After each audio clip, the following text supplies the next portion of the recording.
Is astral projection to the idea of channeling, as far as you think how you can channel yourself somewhere else? Not by your definitions. In this way, it is mostly the idea of the projection of your consciousness without relationship to what you call your physiological form in time and space. It is what seems to be the personality you consider yourself to be existing without your body, but perceiving in the same manner, so to speak, that you would perceive if you were physically present at the location your senses now occupy. You follow me? I'm very interested to know a little bit more about yourself and the people. Well, I do not want to jabber on all night. What do you wish to know specifically? Okay. From what I've learned or understand, there are the different dimensions, the physical, astral, causal, mental, etheric levels. Yes.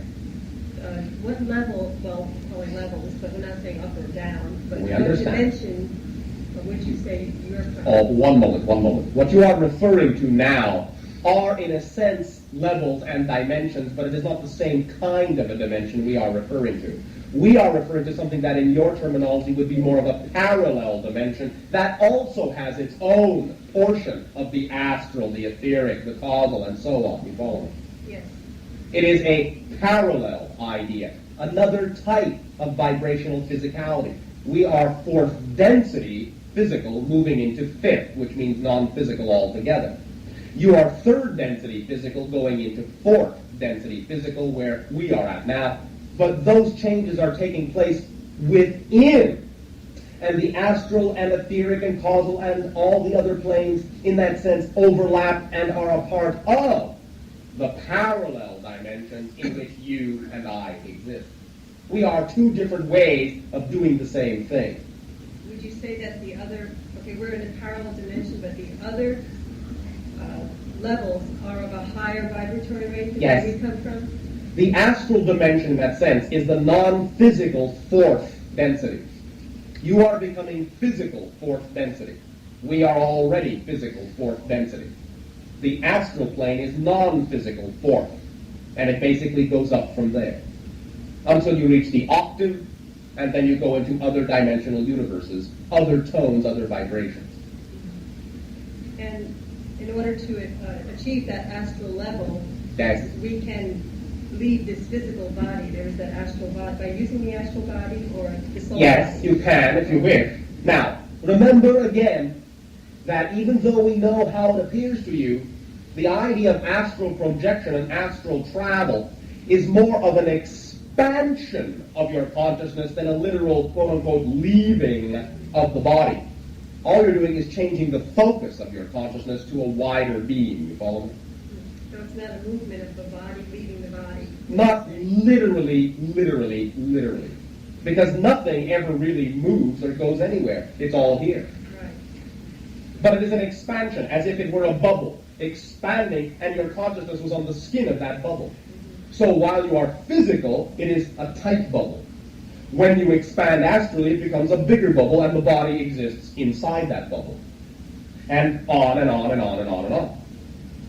So the idea to remember is that it is not that consciousness exists within your body. It is that your body exists within your consciousness. So as you change your focus, you are simply expanding the definition of your consciousness and seeing things in a more expanded way, like a bubble growing inside. And then that bubble, of course, by definition, will contain everything it has ever been. Understand? I think so. Does that answer the question? Yeah. Hi, Bashar. Hi. Last Tuesday we were discussing being where you need to be whenever you need to be there. And since the... It's a good thing we talked about it when we did. Well, I was thinking since the group consciousness has eased up on our necessity for creating time, since you might say time is the movement of energy, or the seeming movement of energy through space. All right, yes, I might say We don't have that. to create space to move in, do No, we? time and space are actually Yeah. manifestations of the same idea. Which means that, like, we could physically pop from here to Yes. wherever we want Yes. to go. And How you do- actually do anyway. Well, when Billy was talking about that to Samyase, or Samyase was talking with Billy, As she mentioned a coordinate set where he needed 3 coordinates to get there, and then it broke off that it was just for Billy. Can you tell us how to do that? we have discussed the idea and the principle many times. It is simply that what you call coordinates are part of the equational variable that an object is. An object does not exist in space. Location is one of the properties of the object. If you measure all the vibratory frequencies of a particular object in one spot, move the object to another spot, it will vary by the one variable that represents the different location. If you can isolate that and then beam that energy in a coherent pattern around that object with the variable, the one different variable that represents another coordinate location, that object will have to cease by definition where it used to be and take up residence in the new vibrational coordinate that you are influencing it with. How do you isolate that vibration? Or By measuring all the vibratory frequencies of any particular object and isolating which is the vibratory variable of location. Okay, we must be automatically equipped to do that. You are automatically equipped to do that, yes. What But in terms would of you- translating it into your idea of technology, No, I'm thinking of just the all person. right. I mean, a body. First of all, it will take being absolutely fearless. Okay. Absolutely. Because it will involve what you might perceive as a momentary blanking out of your entire ego structure. Okay. And your ego structure will hold on very tight in the habits you have given it to hold on to. Yeah, but also like in the isolation tank I have, and Yes. some experiences I've had there, I've had to let Yes. go of that. Yes. So it's But this is some possible. of the idea of applications of technology that we are talking about. Okay, but The in other words- creation of an isolation field around you can be done with what you call simple meditation. Simple Well, I realize, centering. but what I'm saying is, how do you isolate? What do you look at or think about to isolate that vibration of a different place? In a sense, nothing. You become the absolute limbo state of recognizing nothing and everything all at once. And in that flash second, you will then reorient to whatever happens to be the predominant vibration. Like, say, if I wanted to go from here to Ayers Rock, Yes, so it would be the predominant vibration of Ayers Rock. it would be your focus at that time. Once you had created yourself to be in the centered isolation field, unlocked from every expectation of every direction, and then simply impose one over all the others, you will instantly translate, literally translate yourself out of the holographic matrix in that location. Okay, Simply so remember that you are already at Ayers Rock. I realize there's only here and now. Yes. So all you have to do is redefine yourself and really believe it. That is really all it takes, is real belief. Okay. Understand? Yes. Now, that at first may start to cause some sensations that some of you have begun to feel but are not comfortable with, and that is the disassociation and the disorientation and the disillusionment that you may feel as you unlock from the particular frame of reference you are used to and have been used to for thousands upon thousands of years, as you create that idea. So here's another clue. Remember that each and every life creates the past and the future from the present. So, if you stop associating with the idea that you have been locked into a particular habit of physical reality for thousands of years, you will not continue to create that idea or habit in the present. And then anything, anywhere, anywhen is, as you say, fair game. Understand? Yes. So think of yourself as a hologram. You are everything, everywhere, and all it takes then is a shifting, a very slight shifting of focus, of perspective, to truly create the other reality around you. You can also think of it this way, perhaps, that you are not going anywhere, that it is coming to you. That is just as literal as anything else, since you actually aren't going anywhere at all. Well, that's true. Yeah. So you can simply change the picture around you if you wish. Uh-huh. In Now, other words, one of concentrate the on- main reasons a lot of you also do not allow yourself to do this is because of what your society tells you, that if you lose touch with reality, you will be insane. You're being a No one will non-reality. listen to you. You will be crazy. Hey, I was at Ayers Rock only a second ago. Yeah, sure. Understand? Yes. So some of you hesitate to let go for that very reason as well, simply because of what you think other people will think about what you think. Well, I've been on other planets only seconds ago. Why not Ayers Rock? Okay? It's simply, all we are saying, depends upon how much stock you put into whether or not anyone else needs to know you have done it, Or what they think about it. or what they think about it, which is much the same thing. Could you give me a hint of who's sending the transmissions I'm picking up? No. Thank you. Thank you. Shooting!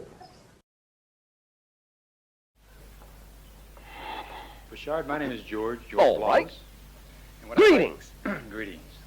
What I would like to know is, what would it take for me to be able to exteriorize out of my body at will? What exercise or what meditation, so that I have complete control out of exteriorization, or would I need a master? You are a master. Everyone is a master. However, a valid methodology would be to find someone that already does it and mimic them. Because the more you identify with someone that does something you want to do, the more you match their frequency. And the more you match their frequency, the more you become capable of doing what they do. Because you operate on the same wavelength. So, one very strong methodology would be to find someone that is doing the thing you want to do and mimic them. Follow them in that sense. Not in the sense of following them because they are better, but simply mirroring them because they are a reflection of the idea you wish to be. Understand so far? Yes. So that is one way. But remember that a master will be the first one to tell you that you are a master as well. And they are only mirroring back to you the capability that you have already innately within you. And the only reason you may not be able to experience that capability may simply be because of the beliefs and the assumptions and the definitions that your society has given to you about that sort of thing. Because the way you perceive that you have to go about it may, in and of itself, short-circuit you from doing it. Because your definitions may not allow you to understand what it is that needs to be done. So, first of all, as we have already discussed, if you can find a pattern in your reality that you can copy, by all means do so. The second idea would be to create that pattern in your imagination. Create an image of yourself doing what you want to do. Then all you have to do is take the situation and the circumstance that you have at hand and hand that situation to the imagination you that represents your ability to do what you want, and watch the imagination you in your meditative picture see how that you handles the circumstance, and then simply do what that you does. Follow your imagination. Mimic and mirror, copy the imagination picture you have, that you have created of yourself doing the thing you want to do. Understand? Yes. Secondly, in that sense, after the mirroring aspect, either with an outside person, so to speak, or within the imagination self, is to realize that even though we know in your physical reality it seems as if you are actually leaving your body, you're not. Your consciousness does not exist inside your body literally. It is a colloquial point of view that you have because of the physical world you have created yourself to live as. The idea simply is that your body is within your consciousness, not the other way around. So what you are calling astral projection or detachment from the body is simply an expansion of your consciousness that allows you to now perceive things per se beyond the bodily limitation, but you don't actually leave it altogether.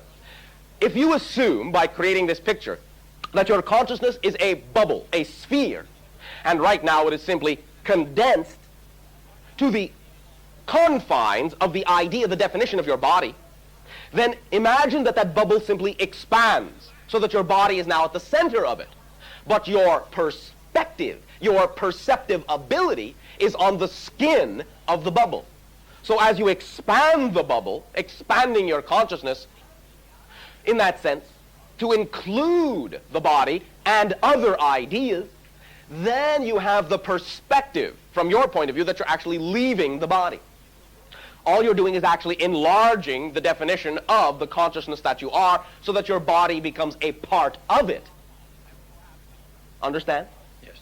So, one idea also is to simply relax more and more and understand it's not a matter of willpower, it's not a matter of effort and struggle in that sense, or concentration in the discipline sense. It is a matter of allowance, relaxing, letting go, and examining the definitions you have of physiological reality.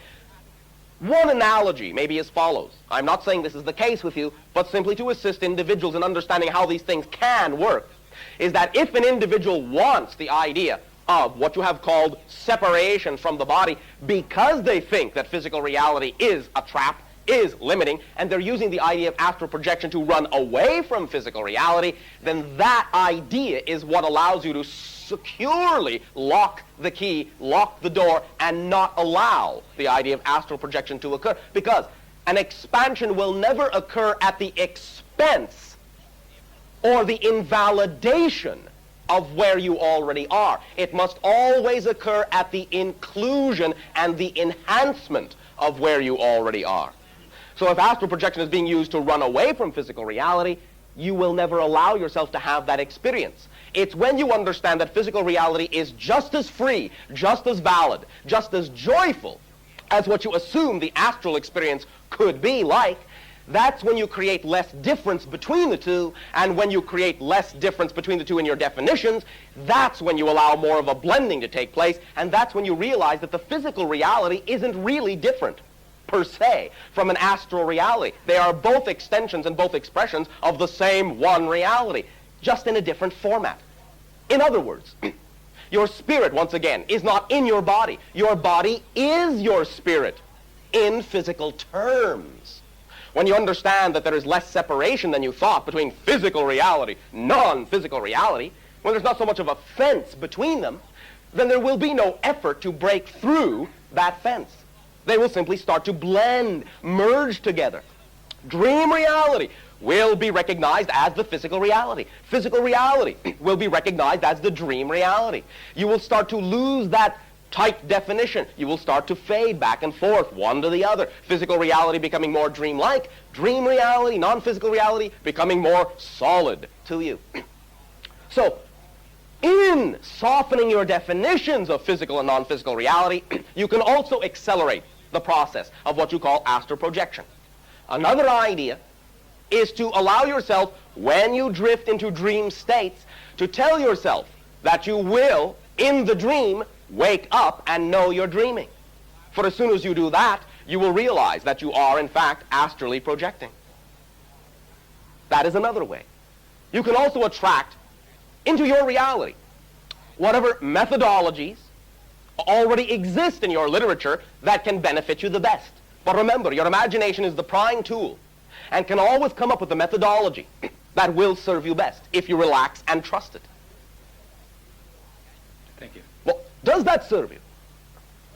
Yes, but I'd like to have one more question referring to that. Would self-hypnosis aid that relaxation? It can. It is a tool like any other tool, and if you feel it will work for you, then by all means you can utilize that tool. Remember that any hypnosis is self-hypnosis. Well, how about the light meditation? How about what? The light meditation, meditating upon the light. As we have already said, any tool is valid. If you are attracted to it, then you're attracted to it for a reason. If you're not attracted to it, then that's an indication that it probably will not be that strong for you. With integrity, use the tool that it excites you the most to use. That's your indication that that is the one that will probably work best for you at this moment, because it excites you the most. That's your indication. You could go on forever saying, well, how about this one? How about that one? They're all valid. A different individual will find that this tool will trigger something within them more than another tool will. And it will be different for another individual, yet again. Decide what attracts you and use it. But remember, do not forsake the physiological reality. It is just as valid.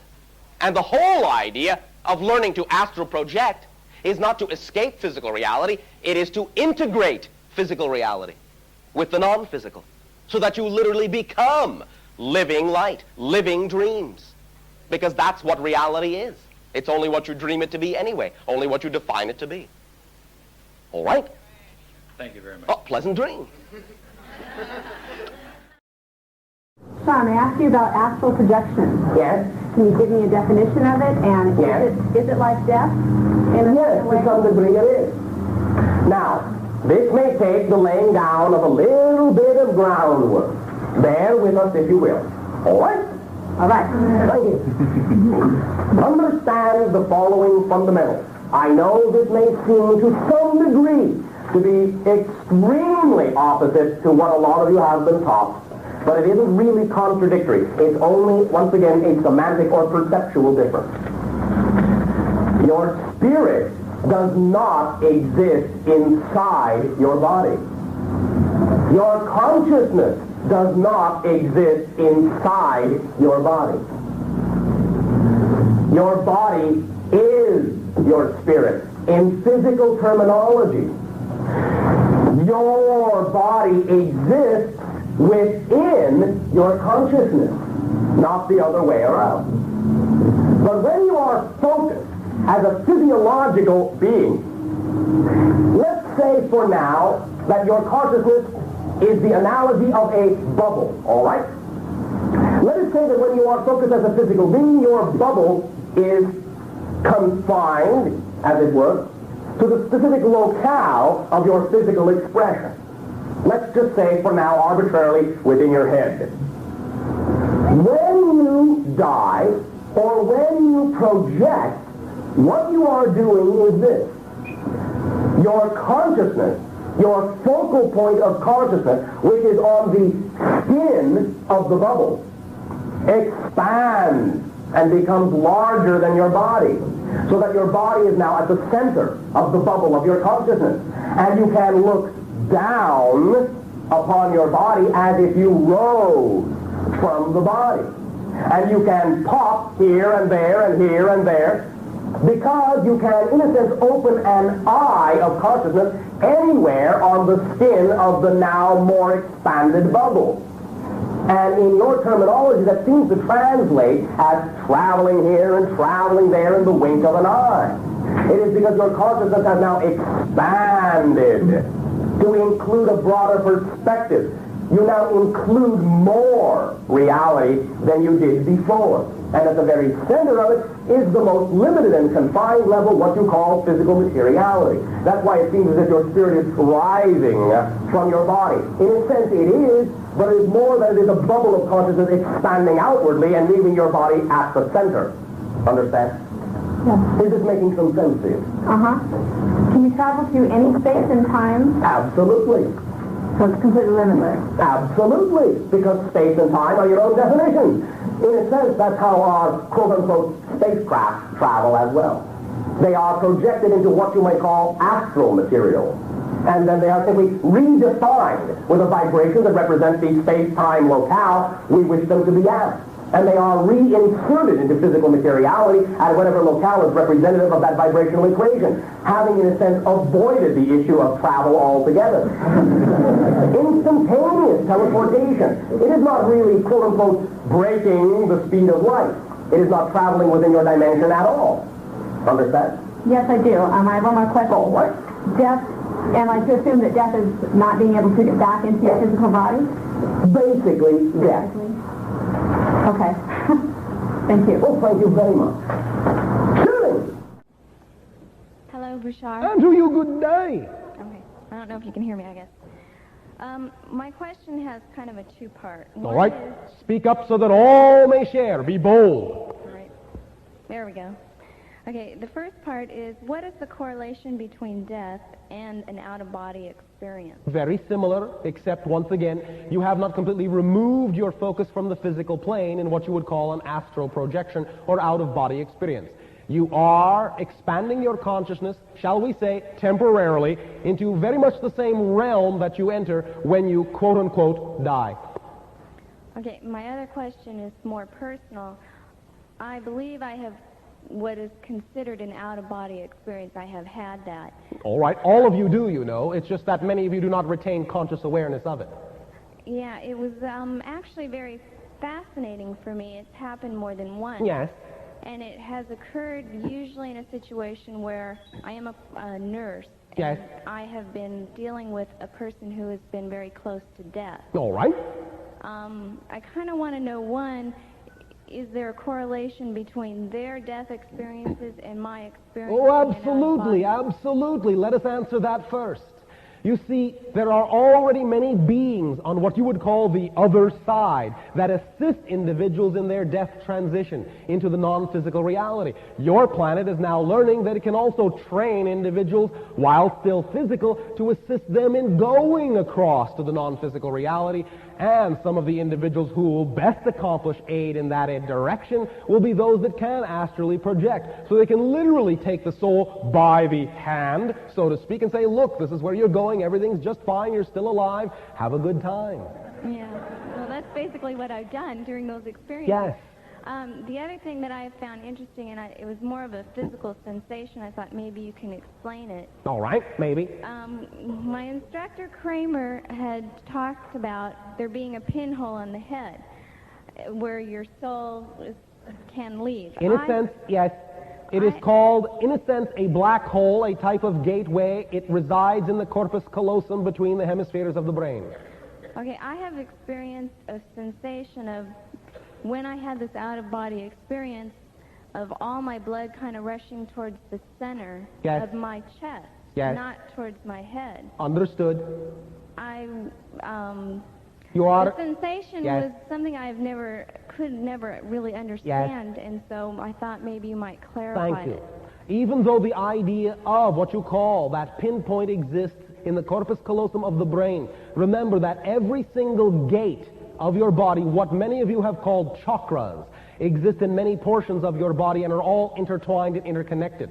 What you call the chest region is not only the energy of the heart, the idea of opening your emotional self, but in the solar plexus is what you call the chakra of intention, the chakra of focus, and the one that leads most directly along a conduit, shall we say, of energy to your future self, your self of conviction.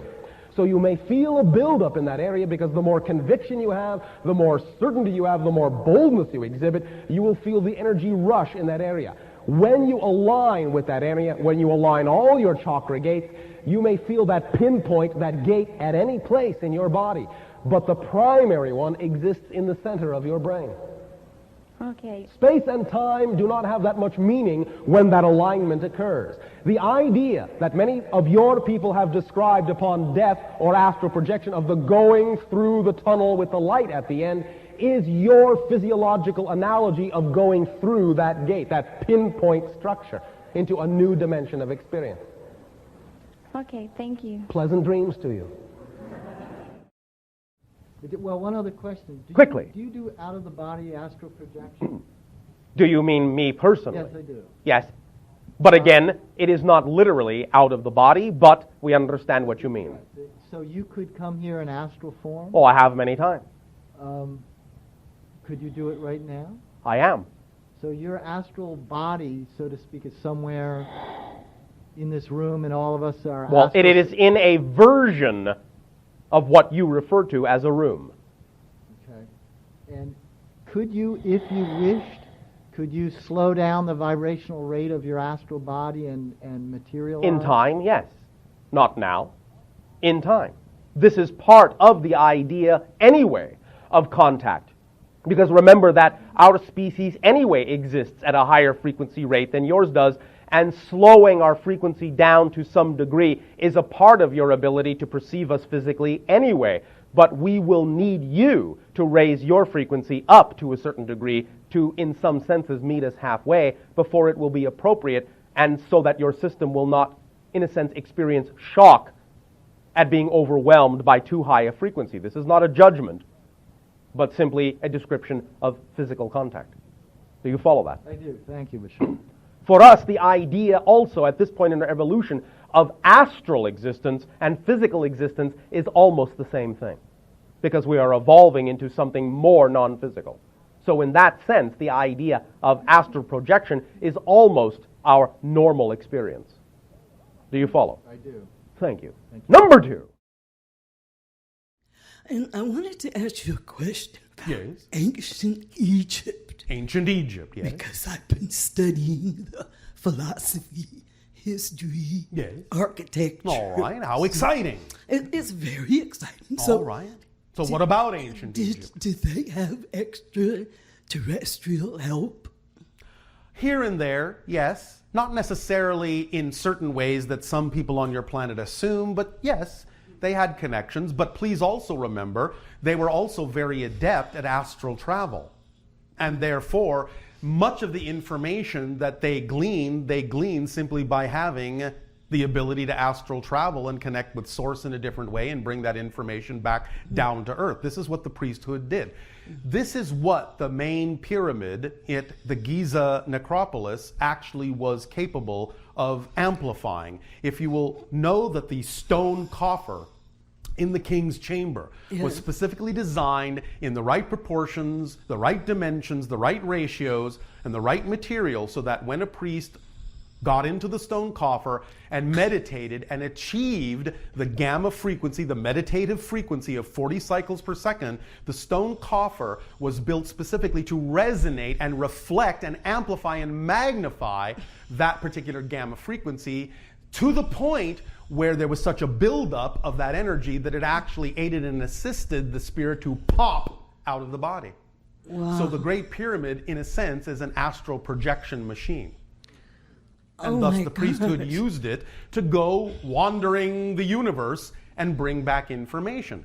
Sometimes they encountered extraterrestrials and other dimensional beings on their travels. Sometimes those beings may have visited them in their culture physically on Earth, but a lot of the initial connections to those beings were made through astral travel. And a lot of the information was downloaded that way as well through the priesthood. Wow. I was in that spot in the pyramid. Yes. Now I understand more. All right. Well, thank you. So if we were to, maybe impose isn't the right word, but if we were to find a way to impose a vibration, kind of like how you've mentioned Egyptians did, I think I might be quoting this wrong, but I think you mentioned at some point there were certain coffin-like objects where they would go into it and then that would astral project, like they would use... We were talking about the coffer in the king's chamber in the Pyramid of Giza. Okay, and so if we were to do something like that, like maybe using stone or something, whatever it is, and then impose vibration, would we just astrally project, or would our physical bodies also go somewhere? Both are possible. Again, it just depends upon the construction and the vibrational resonance that is induced. Okay. And how would we get back? Like, would it be safe to do it? Or? Well, there are a number of ways. Again, of course, with astral projection, you are in control of coming back anytime you wish. Right. The idea of the chamber inducing astral projection is just something that helps with the impetus of projecting out. It doesn't mean you have to have the idea of a projector on the other side in the astral realm. Your consciousness is sufficient. The idea of physical teleportation is something that may require, again, depending on a variety of factors, another device at the other end. Right. Okay, I'll go back to the vibration question.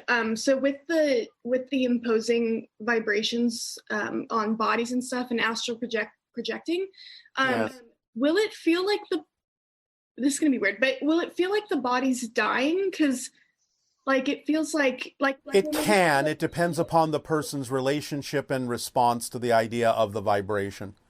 It just depends on how cognizant they are of the shift and what the relationship and definition is of the idea that they are shifting into the concept or projection of a completely new personality, which to some may make it seem as if the old personality is dying in the classical sense, even though nothing of the sort is actually happening in exactly that way.